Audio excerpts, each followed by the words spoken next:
Hello and welcome to this South Africa series of our Quantum Way Chronicles. I'm here in Johannesburg, and it's a great surprise. I was not supposed to, I didn't know who I was meeting today, and I'm meeting with, I'm sorry I'm reading it because it's Khanyisile Motsa. And people know you as Mam Khanyi. Yes. Kenya, sorry.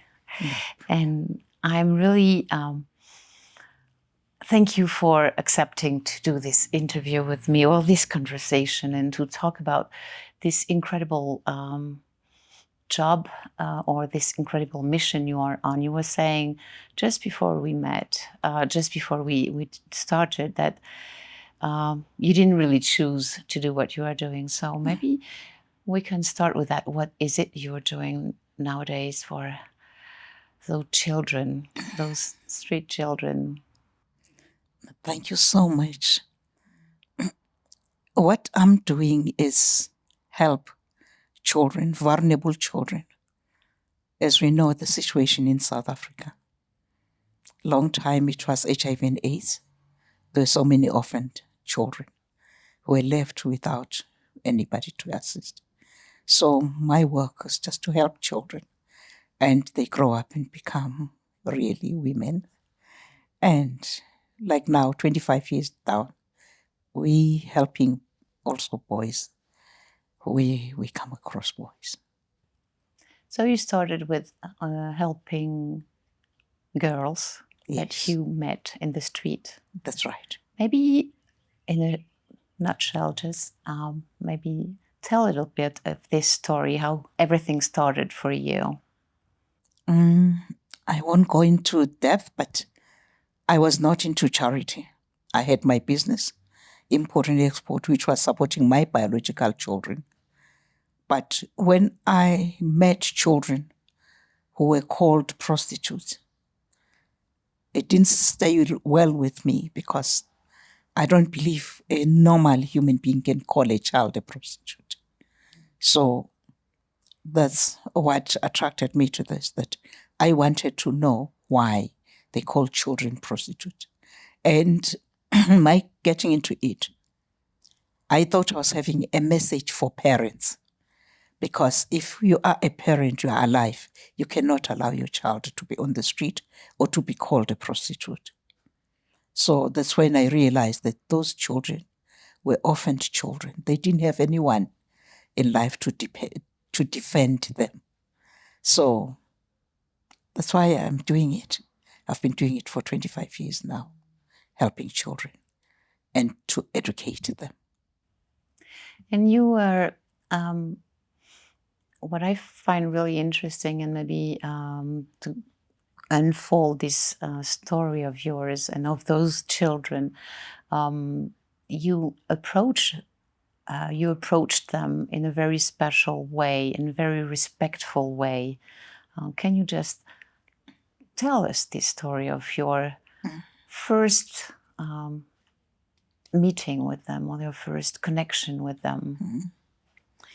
In fact, inside me, I had respect, yes, for people, but for someone who is in need, I just have to put more care on that. Because whatsoever is happening to the person's life, but there's one thing, that person is still a human being, still needs respect. So my approach to the children, it had to go down to their size so that they could understand what is it that I mean. Like telling them that I can only help them if they're telling me the truth.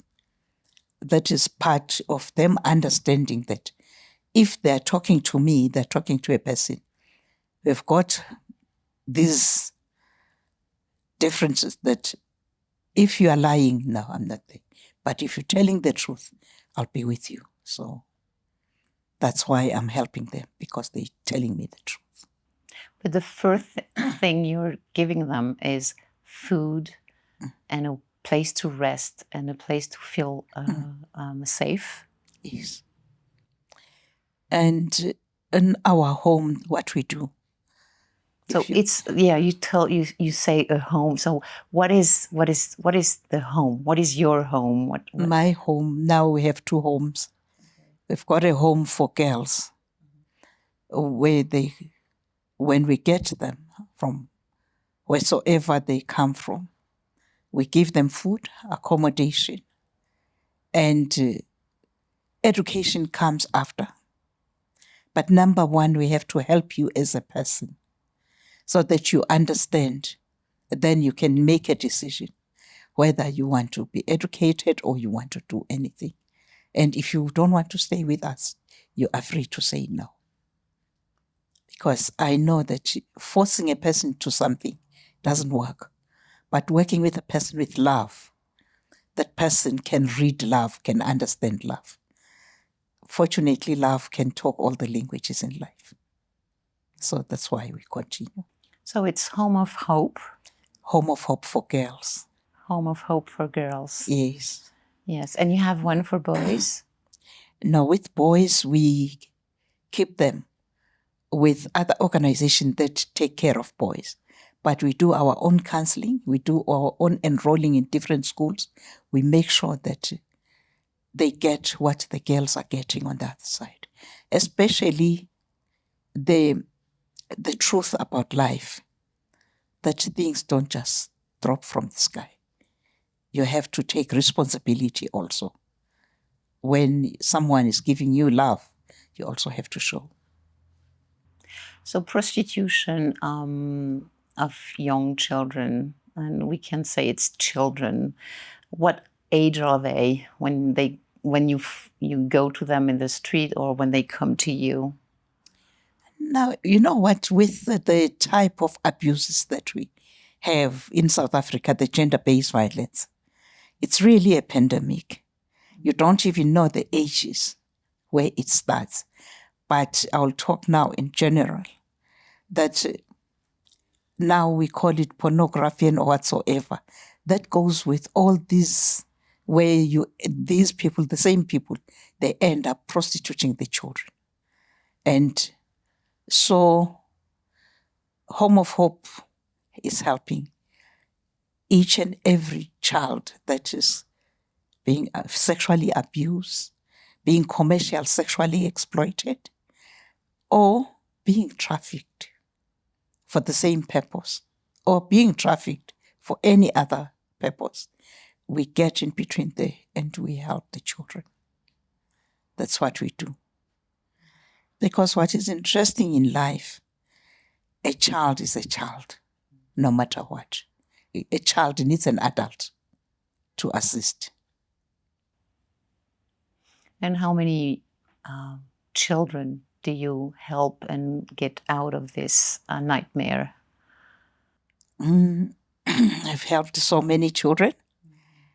Where we are now, we are about 15,000 with the children that have gone through our hands.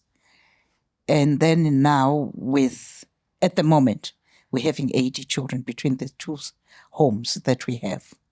And we also have a bigger number on our outreach program, where we talk to children at schools and anywhere where we are saying we are here to help. We can help with counseling, we can help with resources if we have. But we are willing, my organization is willing to listen to each and every child that is having a problem. With sexual abuse, prostitution, there's another side, which is unwanted pregnancy. Yes. How do you deal with that? With that, I prefer to help the child to have the baby, because in case the abortion for me, it's a very difficult one. I have 5 biological children. They are all special to me. So for me to recommend abortion for a child who's 12 years or 13 years old, how am I going to deal with the emotions? How am I going to convince the child about the emotions that comes after? So the easy one is to make sure that we take care of the baby, we take care of the mother. She's still a child. She's a mother, yes, but she's a child. She goes forward. If she wants the child to go for adoption, there are professional people who are doing that. I allow that to happen on their thing in a professional way.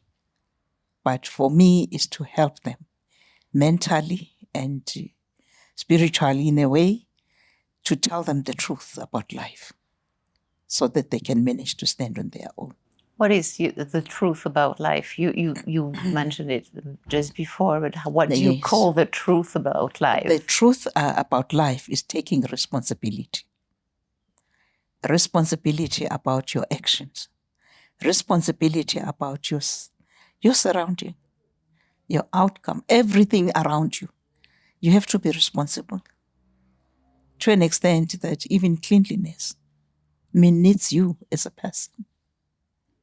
It doesn't mean that now because you are an orphan, you don't have anything, you don't have a responsibility. You have a responsibility as a person alive in this world. Yeah. This is a lot of trauma, not even mentioning all the transgenerational trauma that is heavy, and I think heavier for these children than for others. How do you think, what helps them the most to get not out of the trauma, but to be able to maybe live with it and maybe to heal from these terrible things that happened? To start, I think I have to go back to when I started. I'm just an ordinary businesswoman, busy doing my business, not dealing with any trauma. But when I got into this, what helped me is my indigenous knowledge of dealing with trauma. In Africa, everywhere, I don't know, in other countries, before the civilization and everything, there was trauma. How were they healing the trauma? They had their way of healing trauma. I can just mention one. If in an area, in the outskirts, in our culture, you lose your husband, the people who will be around you inside the house, it's the widow of the area. They all come and be talking to you. What are they talking about? They talk about what happened to them, how they have managed to go through the trauma. As each one of them talking, you are getting healed because you are saying, my case was like your case. Then I can manage to survive because you survived. So Africa has been having a lot of ways of dealing with things, the indigenous way. Home of Hope, when I started, it was difficult for me to say, how can I console a child who lost parents and who have been abused to where this thing is? So I'll talk about how can you forgive? Number one, yourself. It was not your fault. You must know that it was not your fault, and you must learn to forgive yourself. You found yourself there. And for you to go forward, look at how ugly the things that happened to you. After looking at that thing and seeing that you were, number one, helpless, you didn't know how to help yourself. So the best way out is to forgive the people who did all this thing to you and move forward. Who is moving forward is you. The inside you. You are now moving forward. You are claiming your life. And how do you claim your life? You talk to yourself inside that I can do better than them, but doing good. Then you see the years. That's why our children can be from the street, from anywhere, with a lot of trauma. But we work, yes, with other therapists and all these things, but it moves from there up to varsity, from varsity up to a certain office or anywhere. They don't display anything in their lives. And also, if we can be honest to ourselves, who doesn't have trauma in life? I don't know. I think nobody. Everybody's got I think trauma. everybody's got trauma. No, because we want to. But not that kind of trauma. It's not that kind of trauma, No. but it is trauma. Mm-hmm. You deal with it, you move forward. So with them, they understand that this is where we are. Now we have to move forward. Each and everyone in this life is facing things. Some of the things cannot be mentioned. And there is one thing that I like. No matter how our problems are, with so many degrees in it, who can solve it for you? You are the person. Forgive yourself, tell yourself you want to go forward. Keep on reminding yourself that you are not the problem. You are not the trauma. You are yourself. You can still face it. That's what I tell them when they go to school. That those people, they don't know anything about you. It's only you who can tell them who are you. Then if you don't want to, study and do what is right.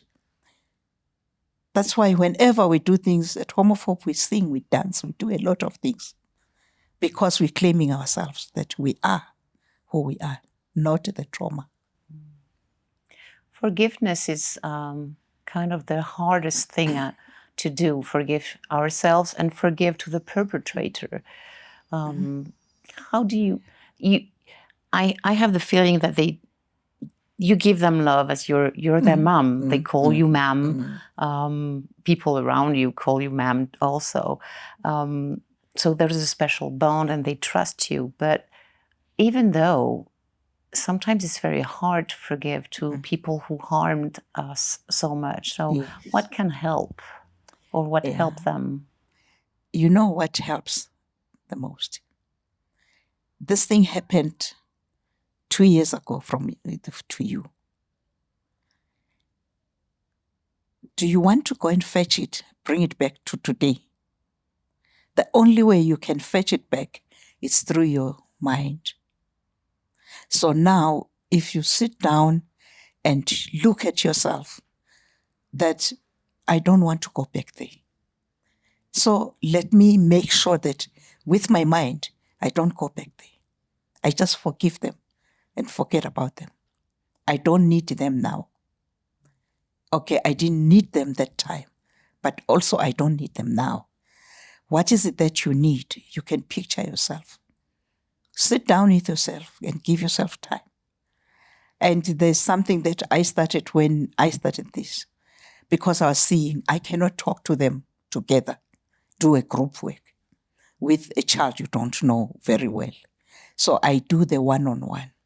When we are doing the one-on-one, we can do it many weeks and a month, dealing with segments of the things that are hurting you. You look at that and you make sure that you really heal from it, that you're not going back there and you are not that thing. The thing is not you. Then you are home free. So many, they've got their families. And so many, they take care of themselves. They know what they want in life. That's human beings. So the first girls that you helped, it was 25 years ago. Now they are grown-ups. They are adults. Yes. Do you still have contact with them? In fact, we are such a huge community of all the people that have gone through us. We talk. All what I always advise them about. If you are employed in a company, now you are from varsity, you are now working, don't tell them you are from Home of Hope, because they will stigmatize you. They'll be, human beings, they think by stigmatizing some other people, that makes them look better. That's rubbish. It doesn't make you look better. In fact, you look stupid when you talk. But that's what happens in life. So I tell them, don't tell them about me. Just shut up. You know who you are. You know where home is. If you want to talk to me, we talk together. And that's why at Home of Hope, if you are, let's say I'm HIV positive and you are not, we make sure that you are going to help me with my dates, or for my medication, my time. We work as partners. So that builds the bond, sisterhood. Even when you are now no more at Home of Hope, I'll be calling you. Hey, you still visiting the clinic? Are you still okay? Is this thing all right? So it helps us. And when I look 25 years, it's not a child's play, which means the method is working. Where we look at each other and we say, let's go. Mm. I was thinking, you talked about sisterhood. Do the older help the youngest? Yes. And do they come back to help or to support They you? come back as volunteers. Mm-hmm. Like now we are in Johannesburg. Those who are working around Johannesburg, they know what happens at home, which is me. During the holidays, caregivers and all the other people, they go and be with their families. I remain with the big family, which is my family. Then all the older girls, even the university students, they are home. They are the people who are helping the other girls. They tell them point blank. It is so nice when they talk to the one-on-one with them. Because the other one will be saying, I was taking drugs. Were you taking drugs? If that one says, no, I was not taking drugs, your life is easy. This is where I am now. You have to work hard. And they also help with their studies. If you can do maths better, when you come and volunteer, you help those who are struggling with maths. Mm-hmm. Mm. And it's also about sharing stories and finding that you're not alone on this traumatic journey. Yeah, Kona, we don't recommend that you talk to other people about you, or especially when you are still new. When you are now working, you are now doing something, you are yourself, you have your confidence, you can talk, help the younger ones. But within the home, it's not allowed that you sit down, you keep on sharing your story with this thing, because you don't know how far is your healing. Because healing, it doesn't come one day. It takes time, bit by bit. You keep like shedding this thing, the pain, and going forward. That's very wise. It's like a little counterintuitive, not sharing the story. No, I don't allow that. And I do. I kind of really understand why. And mind you, these are kids. If you tell people about your life and then now you never know who you tell it. Yeah, they will talk about and what you. they will do with it. Yes, so now you keep to yourself about yourself. But they know they can come to you and talk to you. We talk about it. We talk, and whosoever is helping about the therapist and all these things, that's where you talk, but not amongst yourselves. Would you share one story that really is like telling maybe the stories of most of the girls you've helped, or the story that really moved you the most? Is there a way you can share that? I can start with this one, where I thought I was helping when we're on the street. Like I saw the girls, some of the girls on the street, one snatched a handbag, and that lady, when she was screaming, I said to the other girls, come on, go get the handbag, bring that thing. And I was talking, when like a mother, on top of my voice, you guys, you are not to steal, you are not to do all these things. Yes, you are on the street. Because at Home of Hope, you make a decision to leave the street or to leave the space where you are, to say, yes, you want help. I don't force anyone to come to my space. So now this thing, it happened this day. And then the next day, one of the girls asked me a question. She said, "Mom, do you know how someone who stayed the whole day without food and slept on the street with no blanket and without eating, how does a child who went through that looks like the next day?" I didn't have an answer. Even today, I don't have an answer to that. But it was a huge lesson to me that there are things that we don't know, but we think we know because we are adults. And we think we know because we are privileged. So that I just said to her, "No, sis, I don't know." But deep down in my heart, I knew that that was a lifetime lesson. So it has helped me in the 25 years. And a success stories is to see my first girls graduating in the university. And I remember one girl, she was sitting there. When they called her name, she cried like, she cried. They tried to console her. And when she saw me in the crowd, she continued crying. It was, the makeup was so messy on her face because she was just crying. And now when I took her aside, I said, "Why are you crying?" She said, "Mom, I'm not crying. I'm saying it has happened." Anyway, she was talking to herself that it has happened.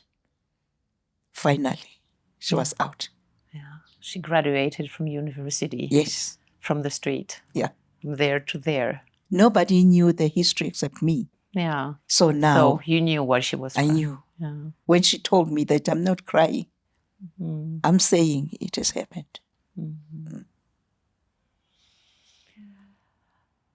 How can people who listen to this story and this incredible job you're doing, how can people help you?